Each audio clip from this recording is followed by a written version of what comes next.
Good morning all of you students, welcome to on our YouTube channel study of science. सभी को जय श्री राम।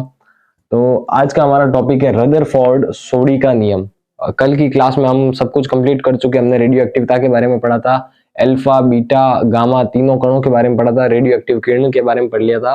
वो topic हमारा complete हो चुका था। आज 12th क्लास के 13 चैप्टर नाभिक का सबसे इंपॉर्टेंट टॉपिक है रदरफोर्ड सोडी का नियम। बहुत बार एग्जाम में पूछा जाता है रदरफोर्ड सोडी का नियम बताइए। तो सबसे पहले हम इसका स्टेटमेंट देख लेते हैं कि रदरफोर्ड सोडी ने स्टेटमेंट क्या दिया। रदरफोर्ड सोडी ने बताया कि किसी क्षण पर रेडियो एक्टिव परमाणुओं के क्षय होने की दर, किसी क्षण यानी किसी समय पर रेडियो एक्टिव परमाणुओं के क्षय होने की दर dN/dt, किसी भी परमाणु के क्षय होने की दर को हम किससे बताते हैं? दर यानी समय के सापेक्ष उस चीज का चलना, यानी समय के सापेक्ष उस परमाणु का रेडियो एक्टिव परमाणुओं के क्षय यानी कम होने की दर, समय के सापेक्ष इसके कम होने की दर, किसके कम होने की? रेडियो एक्टिव परमाणुओं के कम होने क्षय होने की दर, उसको किससे दर्शाएंगे हम? dN/dt। तो किसी क्षण पर रेडियो एक्टिव परमाणुओं के क्षय होने की दर dN/dt उस क्षण उपस्थित कुल सक्रिय परमाणुओं की संख्या n के समानुपाती होती है। कुल सक्रिय उस समय उपस्थित उस परमाणु में जो उपस्थित सक्रिय परमाणु होंगे, कुल परमाणु होंगे, उसको हम n से दर्शाएंगे। तो रदरफोर्ड सोडी ने क्या बताया कि dN/dt यानी किसी क्षण रेडियो एक्टिव परमाणुओं के क्षय होने की दर उस क्षण उपस्थित कुल परमाणुओं की संख्या के समानुपाती होती है, n, कैपिटल N। ओके, और यहां पर आएगा निशान माइनस का। ये ऋणात्मक चिन्ह क्या दर्शाएगा कि समय के साथ इसके जो परमाणुओं में कमी आ रही है, उस कमी को ये ऋणात्मक चिन्ह दर्शाएगा। और यही रदरफोर्ड सोडी का नियम है कि -dN/dt is proportional to n, यानी किसी क्षण रेडियो एक्टिव परमाणुओं के क्षय होने की दर उस क्षण उपस्थित कुल परमाणुओं की संख्या n के क्या होती है? समानुपाती होती है। ये है रदरफोर्ड सोडी का नियम। ये नियम आप लिख लो, इसके बाद हम इसकी डेरिवेशन स्टार्ट करते हैं। ये फॉर्मूला भी लिख देना रदरफोर्ड सोडी का, जो परिभाषा से फॉर्मूला निकला है वो भी लिख देना। हाँ, तो इसके नीचे आप एक और लाइन लिख देना कि यहां ऋणात्मक चिन्ह यह दर्शाता है कि इस फॉर्मूले में जो ऋणात्मक चिन्ह है वह यह दर्शाता है कि समय बढ़ने के साथ सक्रिय परमाणु की संख्या में कमी आती है। ये माइनस का चिन्ह यह दर्शाता है कि समय बढ़ रहा है, उसके साथ सक्रिय परमाणुओं की संख्या में जो है वो कमी आ रही है। ओके,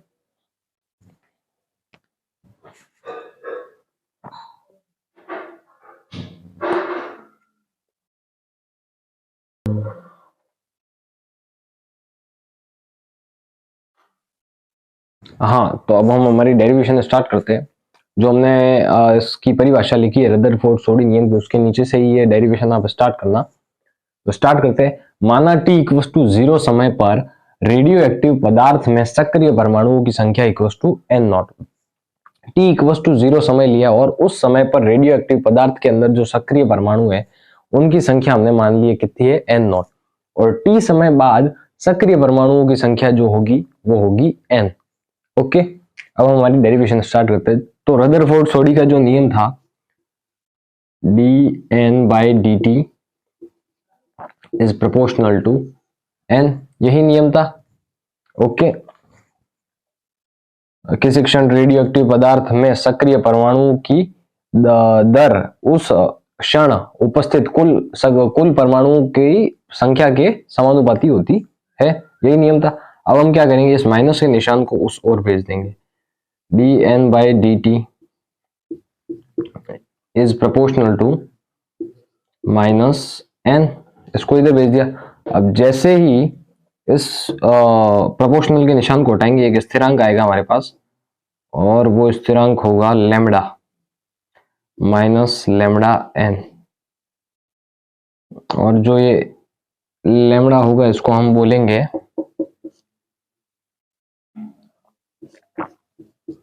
क्षय स्थिरांक।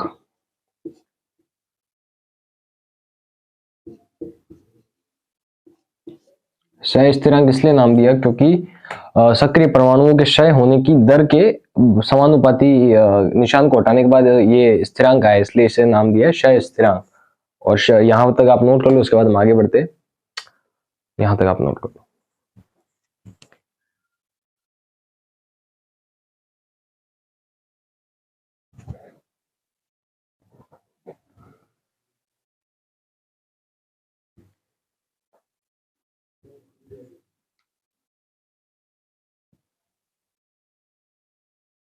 हाँ, तो अब हम हमारी डेरिवेशन स्टार्ट करते हैं। लास्ट स्टेप हमारा यहाँ पर यही आया था, D upon D T, D N upon D T equals to minus lambda N. Okay, अब हम यहाँ से क्या करेंगे, डी एन बाय इस एन को इसके नीचे ला देंगे एन, और इस डी टी को इस लेमडा के पास भेज देंगे, equals to minus lambda D T. अब इसका क्या करेंगे, हम करेंगे समाकलन। यहां पर आप लिख देना, समाकलन करने पर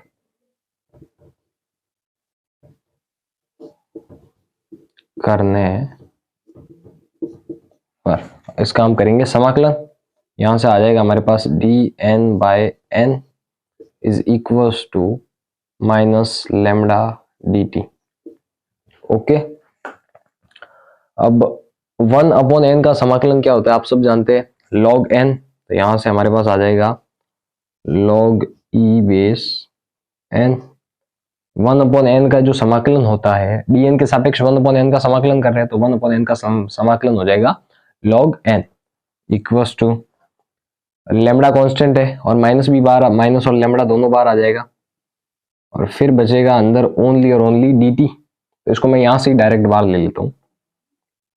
यहां से यदि हम इसको बाहर लेते हैं माइनस लेमडा, और समाकलन में क्या बचेगा, केवल और केवल डी टी बचेगा, और डी टी का समाकलन क्या होगा, टी स्मॉल टी।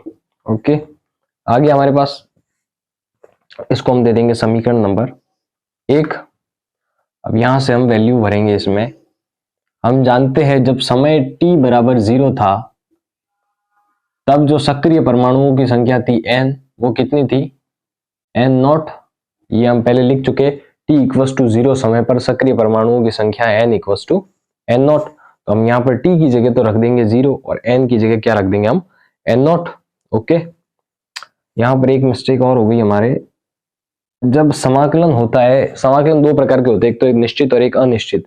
ये है अनिश्चित समाकलन, क्योंकि समाकलन के ऊपर लिमिट लगी हुई नहीं है। तो यहाँ पर साथ में कांस्टेंट आएगा c। ओके, तो इसको दे देंगे समीकरण नंबर 1। ओके, तो यहाँ पर लिख देना समीकरण 1 से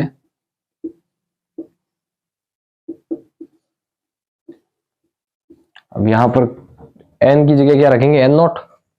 यहाँ पर मैं लिख देता हूँ log e base n naught equals to, t की जगह 0 रखना है। अब यहाँ पर t की जगह अगर मैं 0 रखता हूं तो 0 इससे मल्टीप्लाई करके ये पूरा टर्म 0 हो जाएगा, और प्लस में क्या बचेगा, केवल c। तो यहाँ पर हम लिख देते हैं 0 प्लस सी। 0 प्लस सी नहीं लिख के मैं डायरेक्ट c लिख रहा हूँ, या फिर आपको समझाने के लिए चलो एक स्टेप और बढ़ा देते हैं, माइनस लेमडा ब्रैकेट 0 प्लस सी।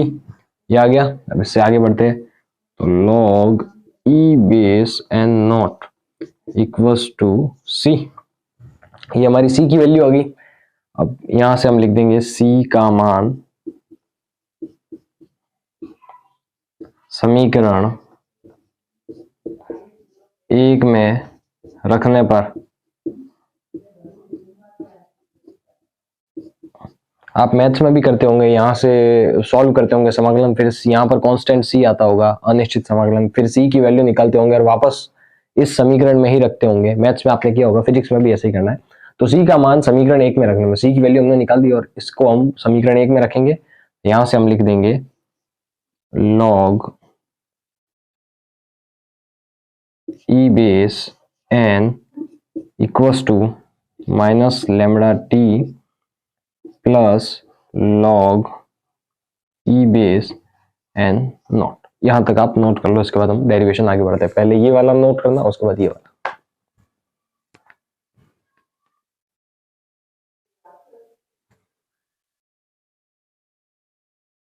बहुत ही इंपॉर्टेंट नियम है रदरफोर्ड सोडी का नियम, बहुत ही इंपॉर्टेंट है। हाँ, तो हम आगे बढ़ते हैं। यहां तक हम कर चुके थे लास्ट स्टेप हमारा ये आया था। अब हम क्या करेंगे, इस log e base n not को इस साइड भेज देंगे, तो यहां से हमारे पास आ जाएगा log n minus log n naught equals to minus lambda t। अब यहां पर आपने एक फॉर्मूला पढ़ा होगा मैथ्स में, log m minus log n। तो log m minus log n को हम क्या लिखते हैं, log m upon n, m upon n लिखते हैं। तो यहां पर हमारे पास m क्या है, m है हमारे पास हमारा n, और n क्या है, n है हमारा n नॉट। फॉर्मूला पढ़ा होगा आपने, लिख भी देता हूं मैं साइड में, log m minus log n equals to log m by n, यही फॉर्मूला होता है। ओके, यहां से बराबर में आ जाएगा हमारे पास माइनस लेमडा बाय टी। और एक और चीज आप मैथ्स में पढ़ते होंगे, जब log को हम उस साइड भेजेंगे, इस log को अगर मैं उस साइड भेजूं तो ये यहाँ पर क्या आएगा, ये e की पावर में आ जाएगा। यहाँ पर ये e बेस e बन जाएगा और ये e की पावर बन जाएगी n बाय n नॉट। वैसे मैथ्स का कॉन्सेप्ट ही है टोटल, e की power minus lambda bye T. पढ़ा होगा आपने मैथ्स में बहुत बार के log को उस साइड भेजते हैं तो e में चला जाता है, और जहां पर जो भी टर्म होता है वो e की पावर बन जाती है। तो n by n naught equals to e की power minus lambda by lambda into T. यहां से हमारे पास आ जाएगा n equals to n naught e की पावर माइनस लेमडा टी। यही हमारा रदरफोर्ड सोडी का नियम है। ये क्या है, t समय में सक्रिय परमाणुओं की संख्या और t बराबर 0 समय में सक्रिय परमाणुओं की संख्या, या फिर इसको हम कुल परमाणुओं की संख्या भी कह सकते हैं। तो कुल परमाणुओं की संख्या किसके बराबर होती है, n नॉट इंटू e की power minus lambda by lambda into T के बराबर। यहां तक आप नोट कर लो फटाफट। हाँ, तो यहां से जो इस फॉर्मूले में n नॉट और t है उनके बीच में जो ग्राफ बनेगा वो ग्राफ ऐसे बनेगा, पहले एकदम से तेजी से नीचे गिर जाएगा और फिर धीरे धीरे धीरे धीरे नीचे की तरफ बढ़ने लगेगा। पर पहले क्या होगा, स्टार्टिंग से नीचे एकदम से नीचे गिर जाएगा फिर धीरे धीरे बढ़ने लगेगा। इसलिए यहाँ पर हम एक नोट लिखेंगे कि रेडियो एक्टिव पदार्थ का क्षय, कोई भी रेडियो एक्टिव पदार्थ है उसका क्षय पहले तो तेजी से होता है फिर धीरे धीरे होता है। पहले एकदम से गिर जाएगा, उसके बाद फिर क्या होगा, धीरे धीरे क्षय होने लगेगा। पहले एकदम से क्षय, एक साथ क्षय हो जाएगा, फिर धीरे धीरे होने लगेगा। तो ये ग्राफ भी बहुत इंपॉर्टेंट है, एन नॉट और टी के बीच में ग्राफ है। इसके बाद नीचे एक पॉइंट और लिखेंगे आप कि इस नियम को चर घातांकी क्षय का नियम भी कहते हैं, क्योंकि यहाँ पर ई की पावर में लेमडा इंटू टी मल्टीप्लाई में हो रहा है और उसी के साथ क्षय हो रहा है, इसलिए इसे चर घातांकी क्षय का नियम भी कहते हैं। ओके, तो आज की क्लास यहीं खत्म होती है। ऐसे ही जुड़े रहिए हमारे YouTube channel study of science के साथ। हमारे वीडियोस को लाइक कीजिए, चैनल को सब्सक्राइब कीजिए, और अगर आपको कुछ भी समझ में नहीं आता तो आप कमेंट कीजिए, हम आपको और अच्छे से समझाने का ट्राई करेंगे।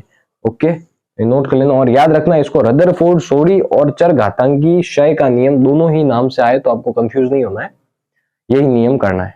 Okay, all the best.